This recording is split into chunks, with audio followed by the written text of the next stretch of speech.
So hello everyone, this is lecture 40 for the classical physics. Today we will start a new topic, that is rotational dynamic. But before that I will give you the solution of the question I gave you in the last lecture. So that was your question. So here you have two springs. For this one we will assume displacement will be x1. For this one it will be x2. For this spring. So for this kinetic energy will be x1 dot half m x1 dot square. For this it will be half m x2 dot square. So kinetic energy will be this, and matrix can be written in this form. Now potential energy will be, if it is x1, so displacement will give you kx1 square divided by 2 for this spring, and displacement in this spring is x1 and this spring is x2. So net displacement in second spring will be x2 minus x1. So it will give you kx2 minus x1 square divided by 2. So potential energy will be sum of these two. Now you can write it in this form, and here we will write 2x to x1 as minus x to x1 minus x1 x2. To write the symmetrical matrix, now v will be this 2k minus k minus k.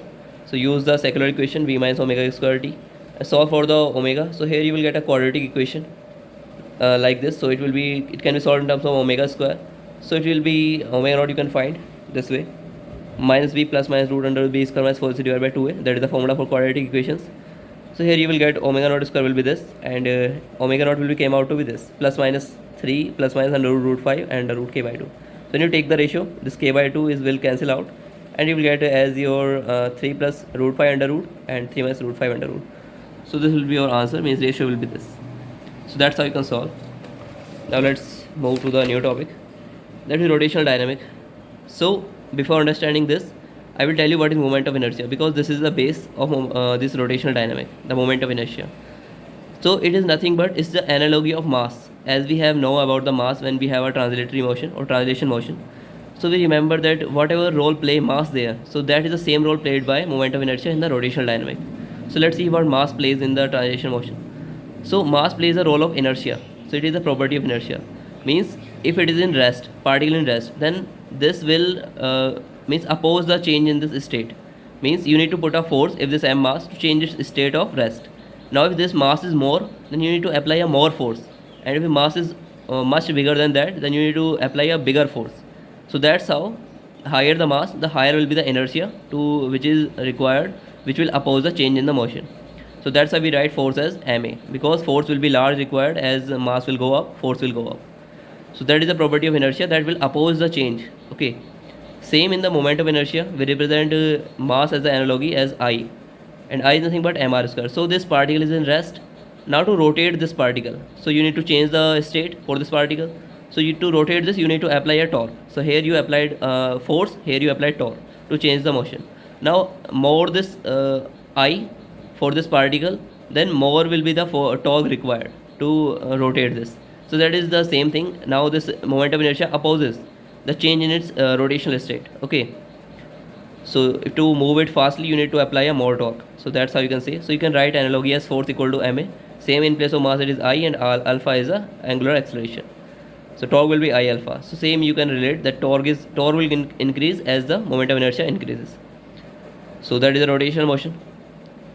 Now let's understand about the moment of inertia. If this is that much important in the rotational motion, we must understand this moment of inertia first, then we'll go forward. So what is the moment of inertia? It is a property of body due to which it opposes any change in its state of rest or uniform motion, uniform rotation. So if particle in the rotation, then it will oppose the change in that state, and if it is in rest, then it will oppose the change in that state also. So if there are how you define the moment of inertia? This is your particle which is at r distance and rotating around this axis with frequency omega. Then moment of inertia of this particle is nothing but m multiplies this distance square. So this will be denoted by this. So this is the moment of inertia of this particle. Now let's say we have three particles, m1, m2, m3, and they have the same axis. They are rotating around the same axis, and they have the same angular velocity. So these two properties must be satisfied, that they are rotating around the same axis, and they are rotating with the same angular frequency. Then you can write the total moment of inertia for this whole system will be, for this one it will be m1 r1 square, m2 r2 square, m3 r3 square. So total will be just the sum of these three. So m1 r1 square, m2 r2 square, m3 r3 square. So this total moment of inertia will be sum of these. So if there are n particles, then just take the sum of all the moment of inertia. This will give you total moment of inertia. But condition should be satisfied that they all should be rotating around the same axis and with the same angular frequency. So we call them as the we can call it as a single system. Okay, so we'll see how to solve single systems with different symmetry. So let's see, we have a rod of uniform mass and we need to find the moment of inertia. This is rotating around this axis. So see, all the particles in this axis, in this rod, are rotating around this axis with the same angular velocity and around the same axis. So we can apply this thing, means just take the sum.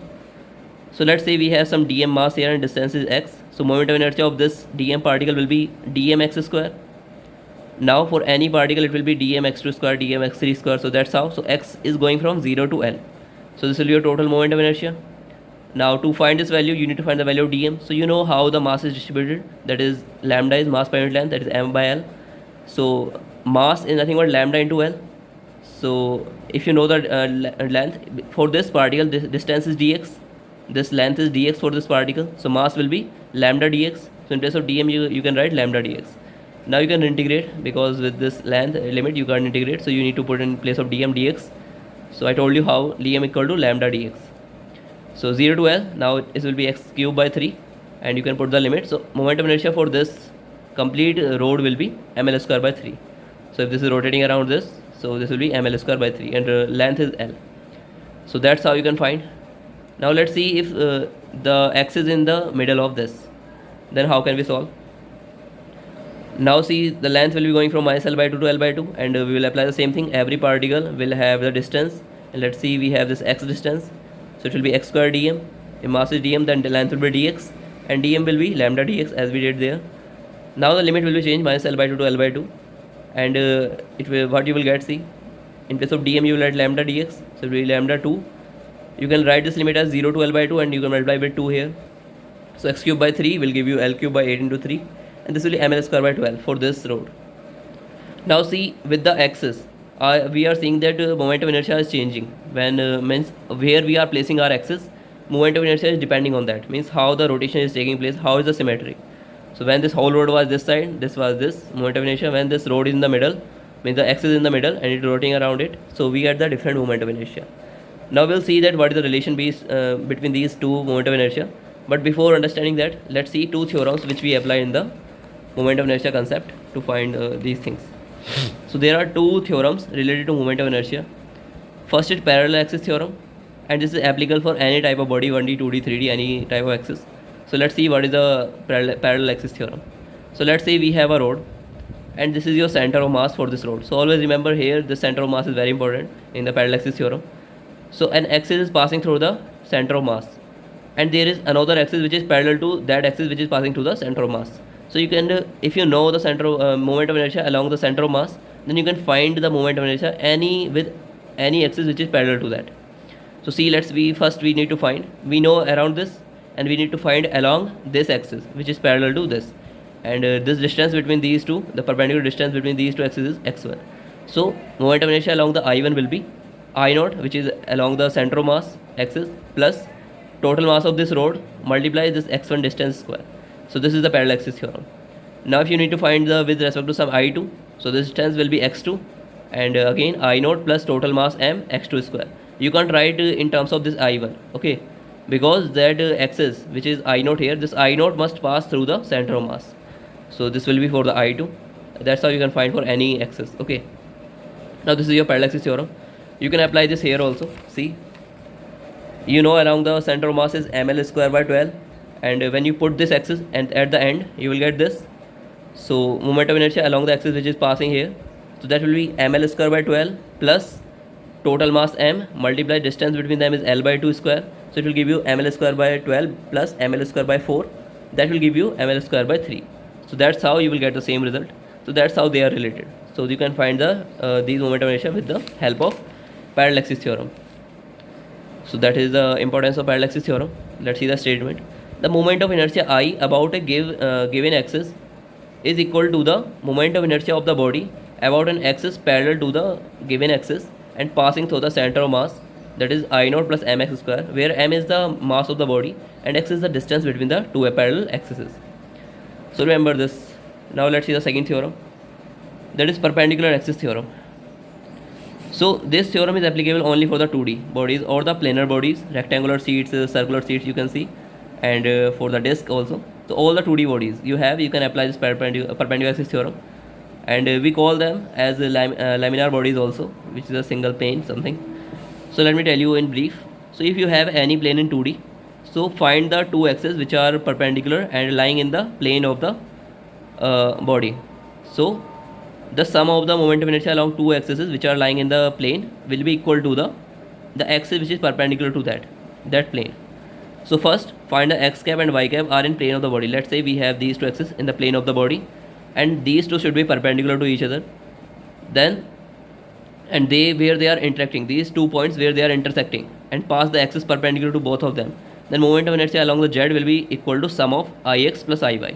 So remember, these ix and iy should lie in the plane of the body. Then ix plus iy will give you iz. So so z axis will be perpendicular to the plane of the body and passing through the point of intersection. So this z should be passed through this point. Okay. Now it is not necessary that intersection point is center of mass. So it is not necessary that this should be center of mass. Okay, you can apply that. So I can give you an example for disk. You know, along the center it is mr square by 2 for the disk. So you can find it will be 2ix equal to mr square by 2. So for ix, iy it will be mr square by 4. So you can find by using the help of this theorem. So it is mr square by 4 along this, mr square by 4 along this. The sum will give you this mr square by 2. So you can apply this for the disk. You can see that. So now let's see one more thing, some symmetry things. So let's we have a rectangular sheet, and we need to find the moment of inertia along the center. So let's see how can we find. So to find the center, first this is a perpendicular axis. So we need two perpendicular axes in this plane first. So let's see which two we can take. So first axis we can take this one, and second axis we can take this one. Then we can find a moment of inertia along the perpendicular one, which is passing to the intersection. Then using the parallel axis theorem, we can find a mean moment of inertia along the center also with the help of this. So this is a long provision. Let's see how can we do that. First we take this is your axis, and this is rotating along around it like this. So say we have this a complete sheet. So we can divide it in the many mass. So m1, m2, m3, you can call it dm1, dm2, dm3. So if this is your first rod and this length is L, so we already find this value. This is for the moment of inertia will be m1 L square by 3. We already find this value ml square by 3 for the rod. Now see, these all are rotating with the same frequency, and they are symmetrical, and they have the omega same, and axes are same. So for the second one it will be m2 L square by 3. So it will be same for 3 also, m3 L square by 3, and total moment of inertia will be sum of all of them. So I will be m1 plus m2 and all, and L square by 3. So total mass is m, then it will give you ml square by 3. So for this axis, this will be ml square by 3. Now let's take this axis, this second axis, and this will be rotating like this. So what will happen? This length is b, then we will divide it in the multiple parts, which is the mass m1, m2, m3, m4. Then we will get this type of structure. Now for this is rotating like this, so it will be what? m1 b square by 3 for the first one, m2 b square by 3, m3 b square by 3. So total will be sum of these. Again this will give you mb square by 3. Now we have moment of inertia along this axis and this axis. Now we can find the axis which is perpendicular to both of them. Using the perpendicular axis theorem, we can find that. So we have around this axis and this axis. So along this point it will be sum of I1 plus I2, that is m L square plus b square by 3. This mb square by 3, and the first one was ml square by 3. So around this I3 will be I1 plus I2 ml square plus b square by 3. So using the perpendicular axis theorem, we find this value. Now we need to find along the center of mass for the sheet. Now we'll use the parallel axis theorem. So along this axis will be equal to I3 equal to I naught plus total mass multiply this distance square. So that is the formula. So I3 equal to I naught plus m, and this distance will be, this distance is L by 2, and this is also L by 2. So this is just apply the Pythagoras theorem. It will be L square by 4 plus b square by 4. So from here you can find the value of I naught, because you know I3 is this, I3 is this, ml square plus b square by 3. So substitute here in place of I3 and find the I naught. I naught will be I3 minus this. So this will give you the value along the center of mass. So m L square plus b square by 12. So that's how you can apply these theorems, and you can use these and you can see these how they are helpful. Let's see some more things. So we have a ring. So ring is something means there is nothing here. So every mass is at the distance r. So for first mass it will be dm r square. For second one it will be dm2 r square, dm3 r square. So total will be dm1, dm2, dm3, and it will be m r square. So for this ring, that's why moment of inertia along this axis will be mr square. Now you can find along the x this axis and this axis also. So that will be the sum of, means this is not z, this is x, this is y, and this is z. So ix plus iy will give you iz, and ix iy will be same, means along these two axes will be same because it's symmetrical here. So it will give you ix equal to mr square by 2, and this will be equal to iy, and iz is mr square. We already find it this. Now for the hollow cylinder you can apply the same result, because this is made up of infinite number of rings. Now for each ring it will be dm1 r square, dm2 r square, dm3 r square, so it will be mr square. So this will be same mr square.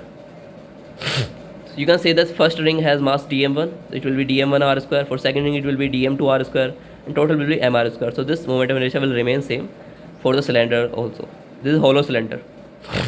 You can't apply the perpendicular axis theorem here because this is 3D body, and it is made up of infinite number of rings of mass dm1, dm2, dm3. That's how we get this value mr square. So see here, this symmetry is applying or playing a very good role here. Okay, so see, we are having a large number of infinite rings, so each have the same moment of inertia, and with the mr square, so the whole moment of inertia of the cylinder is same as ring mr square. So that is the symmetry we are using here. So let's see some more thing about the symmetry. You have a disk. You know what is the value of moment of inertia for this disk is iz along this perpendicular axis mr square by 2. Now we can write this mr square by 2 as half m by 2 r square plus half m by 2 r square. This can be written in this form. Now see, this whole disk is made up of two semi disks, means this half disk. This is made up of two semi disks. Now let's find the moment of inertia for this half disk. So see, this complete moment of inertia is sum of this half. If we say that this mass is the mass of the disk is capital M, then we can write it as half mr square plus half mr square. So this disk, half disk, has the same moment of inertia as the complete disk have. Okay, you can replace this m by 2 with the mass of the disk, so it will be mr square by 2 again, mr square by 2 again.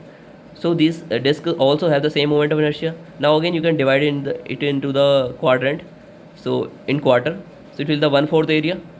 Now again, if this will become m by 4 here, m by 4 here, and it will be 4 things here.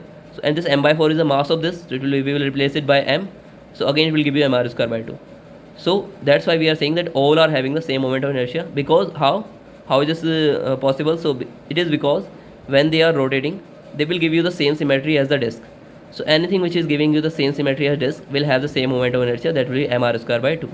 Okay, so that is the reason. So we will understand why I am telling you this when we study the moment of inertia tensor. So you can just directly, by seeing them, you can write the moment of inertia. So that will be very helpful result.